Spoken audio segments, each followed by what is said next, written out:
নমস্কার বন্ধুরা, আর village cooking and ব্লগে স্বাগত জানাচ্ছি নতুন একটা রেসিপি দেখার জন্য। দেখুন, এখানে নিয়েছি আমি এক ফালি রিঠে মাছ। এই মাছটার ওজন ছিল 10 কেজি। সেখান থেকে আমি সামান্য একটু মাছ কিনে নিয়ে এসেছি। আমার যেটুকুনো সামর্থ্য আছে সেটুকুনই কিনেছি। তো এই মাছ দিয়ে আজ আমি দারুণ টেস্টি একটা রেসিপি তৈরি করব।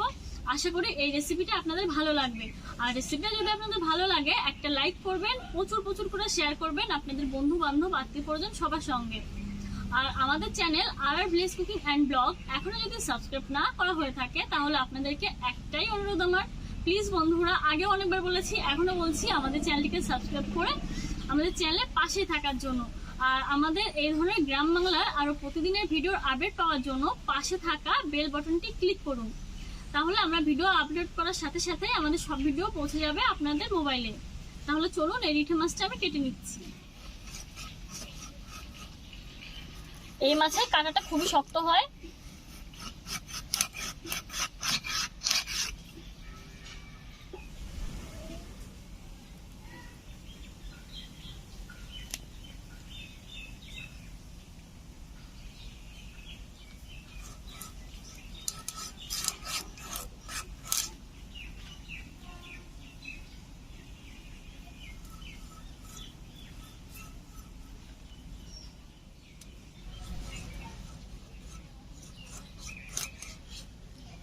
এবারে উল্টে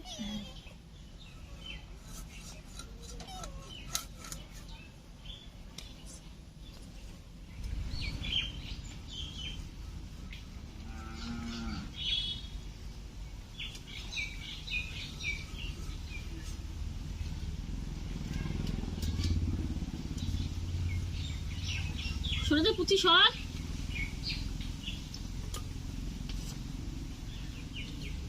বন্ধুরা দেখুন, কুচি চলে এসেছে আর কুচিকে সরাতে গেছে, একদম উল্টে পড়ে গেছে।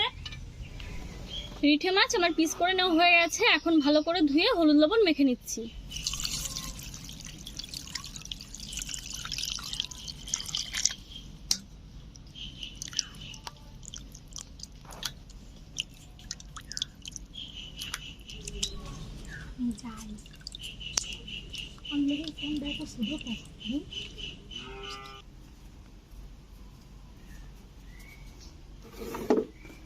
রান্নাঘরে রোদ চলে এসেছে বন্ধুরা। লবণ নিয়ে নিচ্ছি,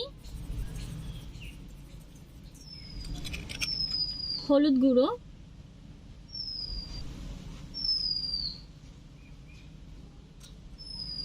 সামান্য শুকনো লঙ্কার গুঁড়ো,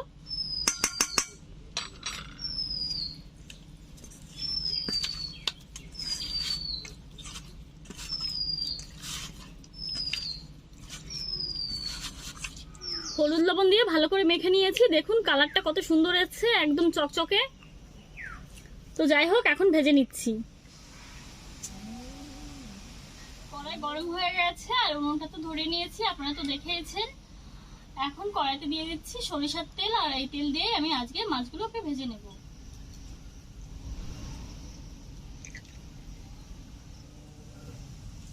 তেল ভালো করে গরম করে নিয়েছি, মাছগুলোকে এখন ভেজে নিচ্ছি।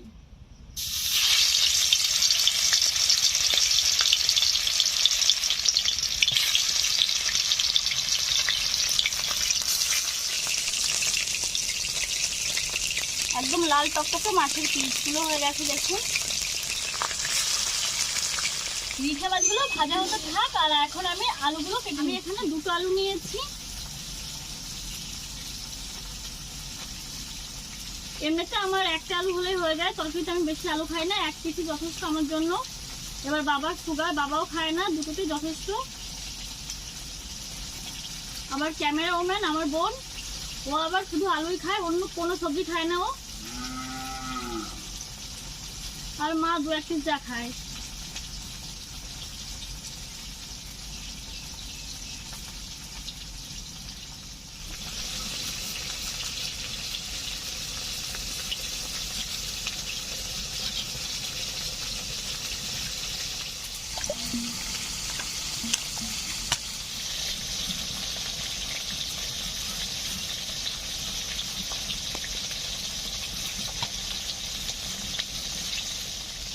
আলু কেটে নিয়েছি, মাছগুলোর একটা সাইড ভেজে নেওয়া হয়ে গেছে। এখন আমি উল্টে ভেজে নিচ্ছি।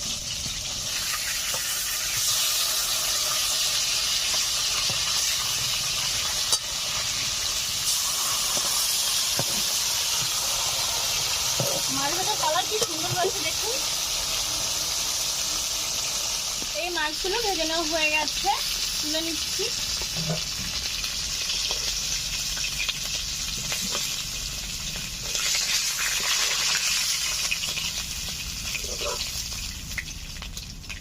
এই তেলে বাদ বাকি মাছগুলো ভেজে নিচ্ছি।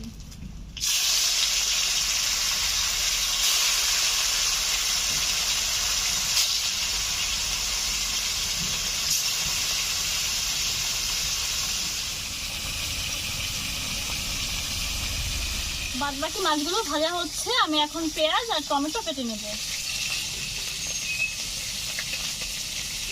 বড় সাইজের একটা পেঁয়াজ নিয়েছি।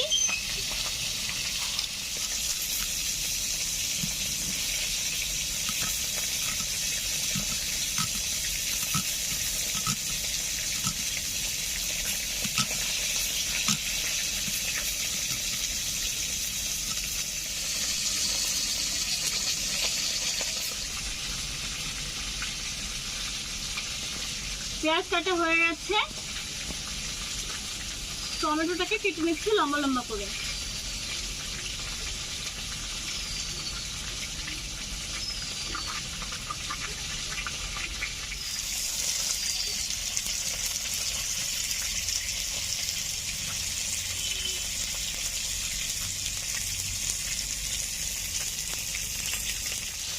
এই মাছগুলো ভেজে নেওয়া হয়ে গেছে।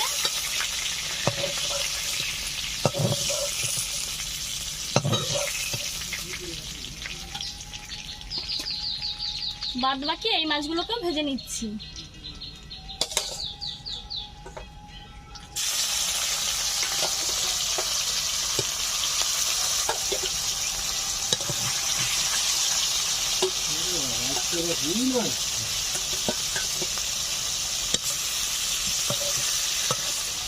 সবগুলো রিঠে মাছ আমার ভেজে নেওয়া হয়ে গেছে, মাছগুলোকে তুলে নিচ্ছি।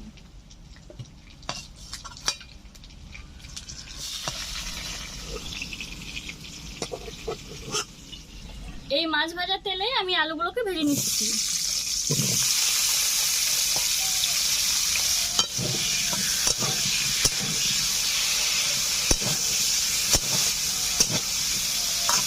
আলুগুলোকে হালকা লালচে করে ভেজে নেব। আর আলুগুলো ভাজা হচ্ছে, এখন আমি কাঁচা লঙ্কা, আদা, রসুন বেটে নিচ্ছি।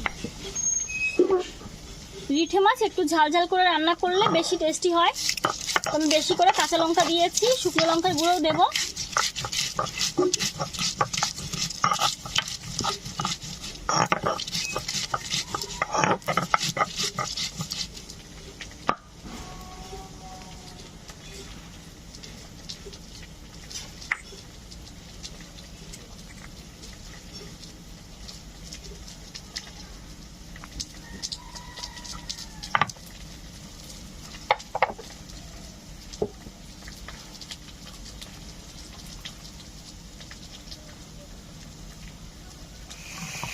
আদা রসুন বেটে নিচ্ছি।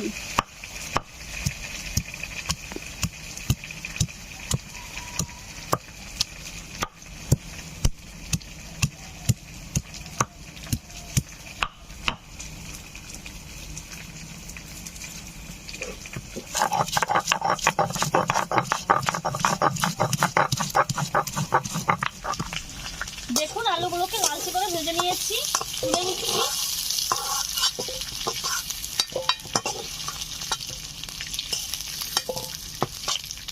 এখন বেটে নেব পোস্ত আর গরম মশলা। এখানে আমি গোটা গরম মশলা নিয়েছি, আর আজকের রেসিপিটা কিন্তু গোটা গরম মশলাই রান্না হবে। তো পোস্তগুলো আগে বেটে নিচ্ছি।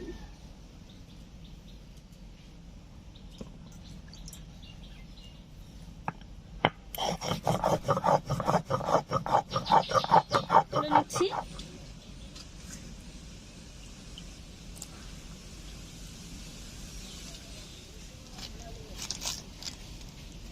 গোটা গরম মশলা এখন বেটে নেব।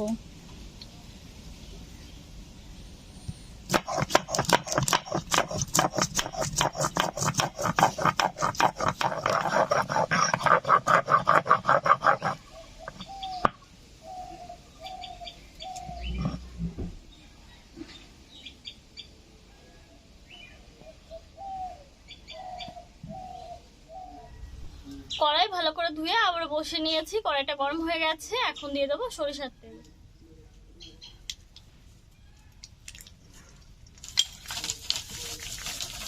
তেল গরম হয়ে গেছে, দিয়ে দিচ্ছি গোটা জিরে,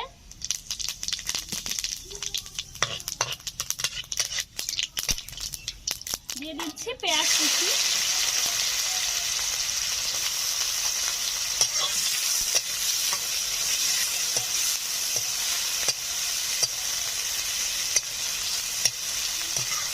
দু তিন মিনিট পেঁয়াজগুলোকে একটু লালচে করে ভেজে নিয়েছি। এখন দিয়ে দেবো আদা রসুন বাটা, কাঁচা লঙ্কা বাটা, লবণ, হলুদ গুঁড়ো, শুকনো লঙ্কার গুঁড়ো,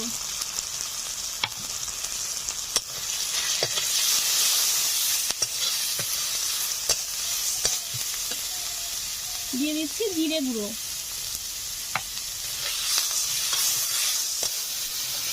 মশলা ভালো করে কষিয়ে নেব।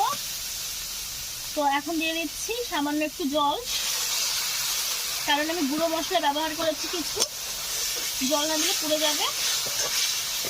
আপনারা যদি সম্পূর্ণ বাটা মশলা দিয়ে করেন তাহলে জল দেওয়ার প্রয়োজন নেই। মশলা ভালো করে কষিয়ে নিয়েছি। ভেজে রাখা মাছগুলোকে মশলার উপরে দিয়ে আমি কিছু সময় কষিয়ে নেব।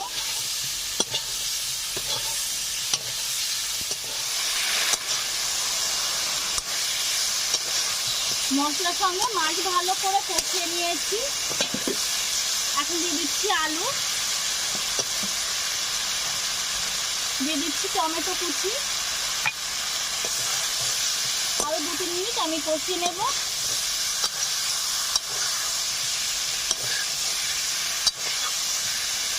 এখন দিয়ে দিচ্ছি পরিমাণ মতো জল।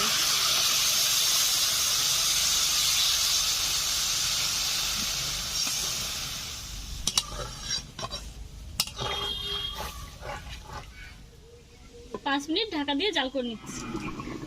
5 মিনিট হয়ে গেছে, ঢাকনাটা খুলে নিচ্ছি। টকবক করে ঝোল ফুটতে শুরু করে দিয়েছে, দেখুন। এখন দিয়ে দেব পোস্ত বাটা,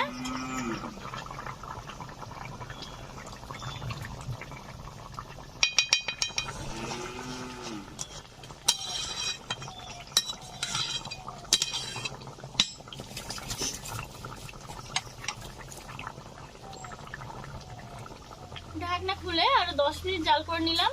এখন দিয়ে দেব বেটে রাখা গরম মশলা।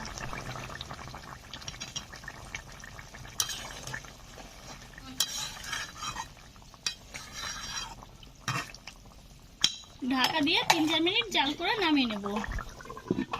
রান্নাটা হয়ে গেছে, নামিয়ে নিচ্ছি।